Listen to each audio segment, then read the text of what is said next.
அனைவருக்கும் வணக்கம். நம்ம இந்த வீடியோவில் என்ன பார்க்க போறோம் அப்படின்னா, நம்ம சுரேஷ் ஐஏஎஸ் அகாடமியோட டிஎன்பிஎஸ்சி குரூப் 1 மெயின்ஸ்க்கான வார்ம் அப் டெஸ்ட் அப்படிங்கிறது நடக்க போகுது. ஓகேங்களா? ஸோ இந்த வார்ம் அப் டெஸ்ட்டை பொறுத்த வரைக்கும் பார்த்தோம்னா, நமக்கு கம்மிங் சண்டே வந்து இந்த டெஸ்ட் இருக்க போகுது. ஓகேவா? ஸோ வார்ம் அப் டெஸ்ட் என்ன சொல்ல வரோம்? வார்ம் அப் டெஸ்ட் அப்படின்னா, நமக்கு நிறைய பேருக்கு குரூப் 1 ப்ரிலிம்ஸ் வந்து கட் ஆஃபோட கொஞ்சம் அதிகமாக மார்க் வந்திருக்கும். மெயின்ஸ் எழுதலாம் அப்படிங்கிற ஒரு ஐடியாவில் இருப்பீங்க. ஓகேவா? ஸோ இந்த மெயின்ஸ் எக்ஸாம் அப்படிங்கிறத எப்படி அப்ரோச் பண்ணணும் அப்படிங்கிறதுக்காக தான் இந்த வார்ம் அப் டெஸ்ட் அப்படிங்கிறது. ஓகேவா? சோ ஆக்சுவலி மெயின்ஸை வந்து நம்ம எப்படி எழுத போறோம், அந்த ஆன்சர்ஸை எப்படி நம்ம கொடுக்கணும், அந்த டைம் மேனேஜ்மெண்ட் போன்ற விஷயங்கள், ஒரு ஆன்சரை எப்படி பிரசன்ட் பண்ணலாம் அப்படிங்கிற மாதிரியான விஷயங்கள் எல்லாம் இந்த வார்ம் அப் டெஸ்ட்ல வந்து நம்ம கத்துப்போம். ஓகேவா? சோ வார்ம் அப் டெஸ்ட் எப்ப நடக்க போகுதுன்னா, நமக்கு சண்டே வந்து நடக்க போகுது. சரியா? சோ இந்த வார்ம் அப் டெஸ்ட்டுக்கு என்ன சிலபஸ் அப்படின்னு பார்த்தோம்னா, ஒன்னும் இல்ல, ஒரு 3 10 மார்க் எழுத போறோம், 3 15 மார்க் எழுத போறோம். ஓகேவா? ஏன்னா நிறைய பேர் வந்து குரூப் 2 மெயின்ஸ் எழுதி ஒரு பிராக்டிஸ் அப்படிங்கிறது இருக்கும். ஓகேவா? இன்னும் சில பேருக்கு பார்த்தோம்னா இப்பதான் ஃபர்ஸ்ட் டைமா இந்த மெயின்ஸ் அப்படிங்கிற ஒரு கான்செப்டுக்குள்ளேயே வந்திருப்பீங்க. ஸோ அந்த புதுசா வந்தவங்களுக்குலாம் இந்த மெயின்ஸ் அப்படிங்கிறது எப்படி அப்ரோச் பண்றது அப்படிங்கிற ஒரு பயம் அப்படிங்கிறது இருந்துட்டே தான் இருக்கும். ஸோ அதுக்கு தான் நம்ம இந்த வீடியோல ஒரு சில இந்த மெட்டீரியல்ல பாத்தீங்கன்னா ஒரு சில கொஸ்டின்ஸ் வந்து இருக்கும். ஓகேங்களா? ஸோ இந்த கொஸ்டின்ஸை வச்சு நம்ம ஒரு டிஸ்கஷனை பண்ணுவோம். ஓகேங்களா? ஸோ அதை ஒரு பேசிஸா வச்சுட்டு அந்த ஒரு பாயிண்ட் ஆஃப் வியூவை நீங்க உங்களுக்குன்னு ஒரு பாயிண்ட் ஆஃப் வியூ எடுத்துட்டு அதை தான் நம்ம எக்ஸாம்ல ப்ரெசென்ட் பண்ணுவோம். ஓகேவா? ஏன்னா நம்ம எந்த ஒரு மெட்டீரியலுமே அப்படியே போய் எக்ஸாம் ஹாலில் ப்ரெசென்ட் பண்ண முடியாது. ஓகேவா? நமக்குன்னு ஒரு ப்ரெசன்ஸ் ஆஃப் மைண்ட், நமக்குன்னு ஒரு பாயிண்ட் ஆஃப் வியூ இருக்கணும் ஒவ்வொரு கொஸ்டினுக்குமே. அப்பதான் மெயின்ஸ்ல அந்த டைம்ல கரெக்டா போய் நம்மளால ஒரு கொஸ்டினுக்கு ஈஸியா அந்த குறிப்பிட்ட டைம்ல போய் ப்ரெசென்ட் பண்ண முடியும். சரிங்களா? ஸோ எக்ஸாம்பிளுக்கு ஒரு கொஸ்டினை பார்ப்போம் நம்ம. ஸோ இங்க என்ன கொடுத்துருக்காங்க அப்படின்னா, discuss the implications and challenges of the drug menace in India, evaluate the effectiveness of government policies and initiatives in combating drug abuse அப்படின்னு கொடுத்திருக்காங்க. ஓகேவா? சோ என்ன சொல்ல வராங்க அப்படின்னா, இந்தியாவுல ட்ரக் அப்படிங்கிறது ஒரு மிகப்பெரிய பிரச்சனையா இருக்கு, அது நமக்கு எல்லாருக்குமே தெரியும். சோ அதனுடைய இம்ப்ளிகேஷன் அண்ட் சேலஞ்சஸ் கேட்டிருக்காங்க. ஓகேவா? ஃபர்ஸ்ட் இந்த மாதிரி ஒரு பெரிய கொஸ்டினை நம்ம பார்த்தோன்னே என்ன பண்ணணும் அப்படின்னா, கொஸ்டினை ஒரு டைம்க்கு 2 டைம் நல்லா ரீட் பண்ணிக்கணும். ஓகேங்களா?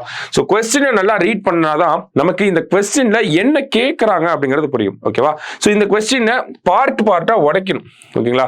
என்ன கேட்டிருக்காங்க, நம்ம எழுத போறது என்ன அப்படிங்கறத இந்த கொஸ்டினை ரீட் பண்றதுக்குள்ளேயே நம்ம ஃபிக்ஸ் பண்ணிடணும். ஓகேங்களா? சோ என்ன கேட்டிருக்காங்க, discuss the implications and challenges of drug menace. அப்ப இம்ப்ளிகேஷன்னா இம்பாக்டை எழுத சொல்றாங்க. அந்த ட்ரக் மெனஸோட சேலஞ்சஸ் பத்தி எழுத சொல்றாங்க. ஓகேவா? அடுத்தது என்ன கேட்டிருக்காங்க, evaluate the effectiveness of government policies and initiatives. அப்ப அரசாங்கம் என்ன மாதிரியான திட்டங்களை இந்த ஒரு விஷயத்துக்காக கொண்டு வந்திருக்காங்கன்றத பத்தி நம்மளே எழுத சொல்லியிருக்காங்க. ஓகேவா? அப்ப இந்த கொஸ்டின்ல என்ன கேட்டிருக்காங்க, இம்பாக்ட் என்ன, சேலஞ்ச் என்ன, அரசாங்கம் என்ன பண்ணிருக்கு அப்படிங்கிற இந்த 3 விஷயத்தை தான் கேட்டிருக்காங்க. ஓகேவா? ஒரு பெரிய கொஸ்டினை பார்த்தோன்னே புரியல அப்படிங்கிற பட்சத்துல இன்னொரு தடவை நல்ல தெளிவா பொறுமையா ரீட் பண்ணி பார்த்தீங்கன்னா அந்த கொஸ்டினை நம்ம பார்ட்டா உடைச்சிடலாம். பார்ட்டா உடைச்சிட்டு அந்த பார்ட்டை நம்ம அட்ரஸ் பண்ண ஆரம்பிக்கணும். ஓகேவா?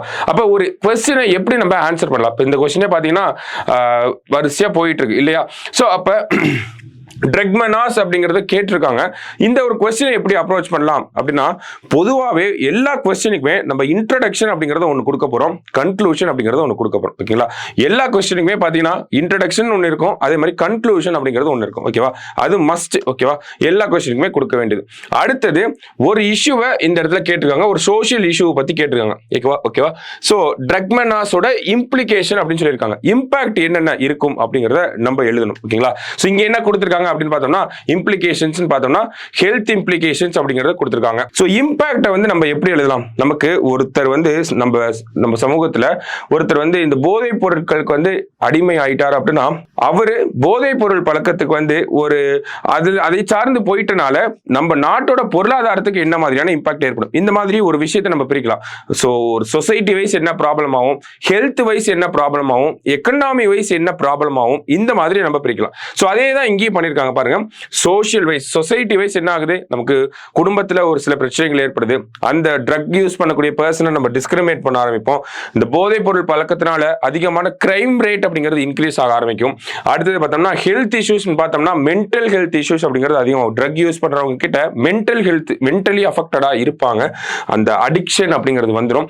அடுத்ததா பார்த்தோம்னா பிசிக்கல் ஹெல்த் ப்ராப்ளம்ஸ் இருக்கும், இன்ஃபெக்ஷன்ஸ் வரக்கூடிய ப்ராப்ளம்ஸ். எக்ஸாம்பிளுக்கு ட்ரக்ஸ் அப்படின்னா நம்ம இந்த இடத்துல என்ன சொல்றது, சாராயம் அந்த மாதிரியான விஷயங்களை மட்டுமே எடுத்துட்டு போக முடியாது. ஓகேங்களா, நிறைய இன்ஜெக்ஷன்ஸ் யூஸ் பண்ணக்கூடிய ட்ரக்ஸ் எல்லாம் இருக்கு, நிறைய விதங்கள்ல ட்ரக்ஸ் அப்படிங்கிறது இருக்கு. ஓகேங்களா, ட்ரக் அப்படிங்கிறது ஒரு பிராடர் டேர்ம். ஓகேவா, அதை நல்லா புரிஞ்சுக்கணும். அப்ப இன்ஃபெக்ஷன்ஸ் வரக்கூடிய காரணங்களும் இருக்கு. பொருளாதார காரணங்கள் அப்படின்னு பார்த்தோம்னா ப்ரொடக்டிவிட்டி போகுது, அன்எம்ப்ளாய்மெண்ட் வருது, நமக்கு பார்த்தோம்னா ஃபினான்ஷியல் இன்ஸ்டெபிலிட்டி அப்படிங்கிறது இருக்கு. அவர்கிட்ட இந்த ஒரு அவருடைய குடும்பத்துக்கு பார்த்தோம் அப்படின்னா ஒரு பொருளாதாரத்துல ஒரு இன்ஸ்டெபிலிட்டி அப்படிங்கிறது ஏற்படுது. அப்ப ஒரு இம்ப்ளிகேஷன் அப்படிங்கிறத நம்ம இப்படி எல்லாம் கொடுக்கலாம். அடுத்தது ட்ரக். ஓகேங்களா, அந்த ட்ரக் என்ஃபோர்ஸ்மெண்ட் அப்படிங்கிறதுல என்ன மாதிரியான ப்ராப்ளம்ஸை நம்ம அரசாங்கம் ஃபேஸ் பண்றாங்க அப்படிங்கிற மாதிரியான காரணங்களை கொடுக்கலாம். அடுத்ததா பார்த்தோம்னா இந்த இடத்துல பாலிசிஸ் அண்ட் இனிஷியேட்டிவ்ஸ் கொடுத்துருக்காங்க. ஓகேவா, ஸோ பாலிசிஸ் அண்ட் இனிஷியேட்டிவ்ஸ் அப்படின்னு வரப்போ அரசாங்கம் என்ன மாதிரியான மெஷர்ஸ் எடுத்திருக்காங்க அப்படிங்கிறத நம்ம தெரிஞ்சுக்கணும். இந்த மாதிரி இந்த ஒவ்வொரு இஷ்யூஸ்க்குமே, சோஷியல் இஷ்யூஸ்னு வரப்ப பெண்கள் சார்ந்து என்னென்ன திட்டங்கள் இருக்கு, வறுமை சார்ந்து என்னென்ன திட்டங்கள் இருக்கு, இந்த மாதிரி ஒவ்வொன்றுத்துக்குமே நம்ம படிப்போம் தனித்தனியா. ஓகேங்களா, அதெல்லாம் நமக்கு பயப்பட தேவையில்லை. எல்லாமே ஸ்கீம்ஸை பத்தி தான் எழுத போறோம் இந்த இடத்துல.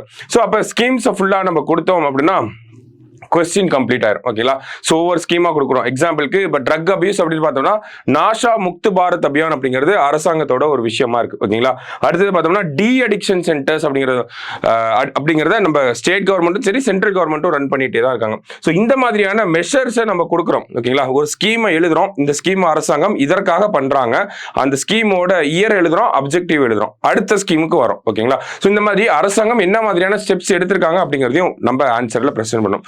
அப்ப ஒரு கொஸ்டினை நம்ம பார்க்கிறோம், ஒரு கொஸ்டினை தனித்தனியா உடைக்கிறோம், அதுக்கு ஏத்த மாதிரி ஆன்சரை வந்து கொடுக்குறோம். ஓகேங்களா, கண்டிப்பா இன்ட்ரோடக்ஷன் அப்படிங்கறத கொடுக்குறோம், கன்க்ளூஷன் அப்படிங்கறத கொடுக்குறோம். ஓகேங்களா, சோ இப்போ இங்க பாத்தீங்க அப்படின்னா இந்த ஒரு கொஸ்டினுக்கு ஒரு பாயிண்ட் ஆஃப் வியூல ஆன்சர் பண்ணிருப்பாங்க. இதே மாதிரிதான் இருக்கணுமா அப்படின்னு கேட்டா அது கட்டாயம் கிடையாது. ஓகேங்களா, இது ஒரு பாயிண்ட் ஆஃப் வியூ மட்டும்தான். உங்களுக்குன்னு இந்த வீடியோ பார்க்கக்கூடிய ஒவ்வொருத்தருக்கும் ஒவ்வொரு பாயிண்ட் ஆஃப் வியூ அப்படிங்கிறது இருக்கும். ஓகேங்களா, ஸோ இந்த கொஸ்டின்ல நீங்க என்ன பண்ண போறீங்க, வார்ம் அப் டெஸ்ட்ல இந்த கேள்வி வருது அப்படின்னா இதுல நீங்க எப்படி இந்த கொஸ்டினை பிரசன்ட் பண்ண போறீங்க அப்படிங்கிறதுல தான் இருக்கு. ஓகேங்களா, நீங்க எப்படி பிரசன்டேஷனை பண்ண போறீங்க அப்படிங்கிறதுலாம் இருக்கு. எக்ஸாம்பிளுக்கு இதே கொஸ்டினை இப்படியே எழுதக்கூடிய ஆட்களும் இருப்பாங்க, இதே கொஸ்டின்ல எக்ஸ்ட்ராவா டேட்டாவை ஆட் பண்ணுவாங்க, வேல்யூ அடிஷன் அப்படிங்கிற பண்ணக்கூடிய ஆட்களும் இருப்பாங்க.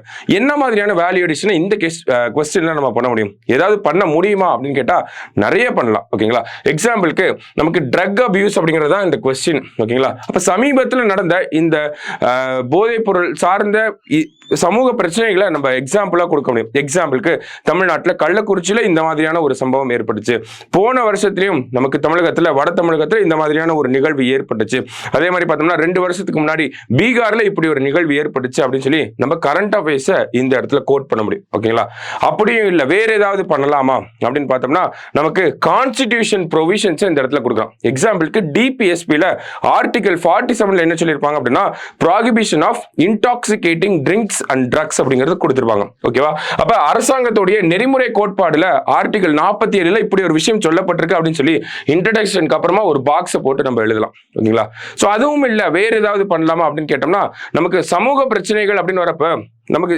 அரசாங்கத்துடைய டேட்டா ஒன்று இருக்கு. என்ன டேட்டா அப்படின்னு பார்த்தோம்னா நேஷனல் கிரைம் ரெக்கார்ட்ஸ் பியூரோ அப்படின்னு சொல்லுவாங்க. ஓகேங்களா, தேசிய குற்ற ஆவண காப்பகம் அப்படிங்கிறது இருக்கும். ஓகேவா, ஸோ அந்த நேஷனல் கிரைம் ரெக்கார்ட்ஸ் பியூரோ அவங்களுடைய சமீபத்திய ரிப்போர்ட்ல என்ன சொல்லியிருக்காங்க அப்படின்னா நமக்கு பஞ்சாப் கேரளா போன்ற மாநிலங்கள்ல இந்த ட்ரக்கோட யூசேஜ் அப்படிங்கிறது அதிகமாயிட்டே வருது அப்படிங்கறத சொல்றாங்க. ஓகே, அப்ப ஒரு டேட்டாவை எழுதிட்டு நம்ம ஐஃபன் போட்டு இந்த டேட்டா இவங்க இந்த விஷயத்தை சொல்லியிருக்காங்க அப்படிங்கிறத நம்மளால கோட் பண்ண முடியும். அதையும் நம்ம இன்ட்ரோடக்ஷன் கீழேயோ இல்லை ஏதாவது ஒரு இடத்துலயோ நம்ம போட்டு பாக்ஸ் கண்டென்ட் போட்டு கொடுக்கலாம். ஓகேங்களா, சோ அதெல்லாம் பார்த்தோம்னா நம்ம கொஸ்டினை வேல்யூ அடிஷன் பண்ற மாதிரி இருக்கும். ஓகேங்களா, கேட்ட கொஸ்டினுக்கு ஏற்ற மாதிரி ஒரு டேட்டாவை பிரசன்ட் பண்றோம், ஒரு கரண்ட் அஃபேர்ஸ் டேட்டாவை நம்ம கொடுக்குறோம். அப்ப அதெல்லாம் நம்ம ப்ராப்பருக்கு வந்து இன்னும் வந்து அட்வான்டேஜஸா போய் முடியும். ஓகேங்களா, மற்றபடி வேற என்ன பண்ணலாம் இந்த கொஸ்டின்ல அப்படின்னு பார்த்தோம்னா இன்ட்ரடக்ஷன் டைரக்டா இவங்க கொஸ்டின் அட்ரஸ் பண்ண போயிட்டாங்க. ஓகேங்களா, ட்ரக் மெனாஸ்னா என்ன அப்படிங்கறத சொல்லிட்டு டைரக்டா கொஸ்டின் அட்ரஸ் பண்ண போயிட்டாங்க. ஓகேங்களா, இப்போ போதைப் பொருள் பழக்கத்தினால ஏற்படக்கூடிய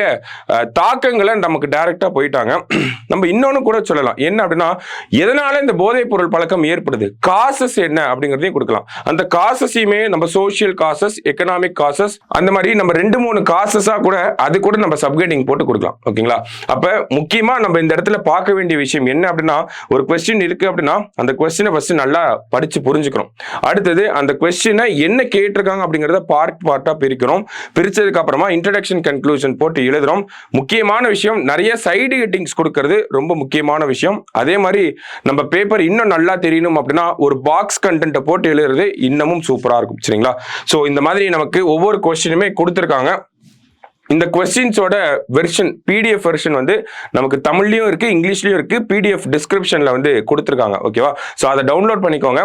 இந்த டெஸ்ட்டுக்கு படிச்சுட்டு வாங்க. இது இருக்கக்கூடிய கொஸ்டின்ஸை பாருங்க. ஜஸ்ட் என்ன கொடுத்துருக்காங்க அப்படிங்கிறத பார்த்துட்டு நீங்க ஒரு பாயிண்ட் ஆஃப் வியூல இந்த கொஸ்டினை அட்ரஸ் பண்ணுங்க. ஓகேவா? டெஸ்ட்ல கேட்டாங்க அப்படின்னா இந்த கொஸ்டினை உங்களோட பாயிண்ட் ஆஃப் வியூல வந்து அட்ரஸ் பண்ணுங்க. வர சண்டே வந்து நமக்கு இந்த வார்ம் அப் டெஸ்ட் நடக்குது இல்லையா? ஸோ அதில் உங்க பாயிண்ட் ஆஃப் வியூ வந்து ப்ரெசென்ட் பண்ணுங்க. உங்களுக்கு உடனே பேப்பரை திருத்தி உங்களுக்கு ஃபீட்பேக் அப்படிங்கிறது உடனே கொடுத்துருவாங்க. ஸோ நல்லா புரிஞ்சுக்கோங்க. 3 10 மார்க் இருக்க போது 3 15 மார்க், 3 10 மார்க் 3 15 மார்க் தான். ஓகேவா? எழுதுறீங்க, பேப்பரை வந்து கரெக்ஷன் பண்றாங்க, அப்பயே உடனே ஃபீட்பேக் கொடுப்பாங்க. ஸோ உங்களுக்கு மெயின்ஸ் ஆரம்பிக்கிறதுக்கான நேரம் வந்தாச்சு. ஸோ கட்டாயம் வந்து சண்டே இந்த டெஸ்ட்ல கலந்துக்கோங்க. Thank you, all the best.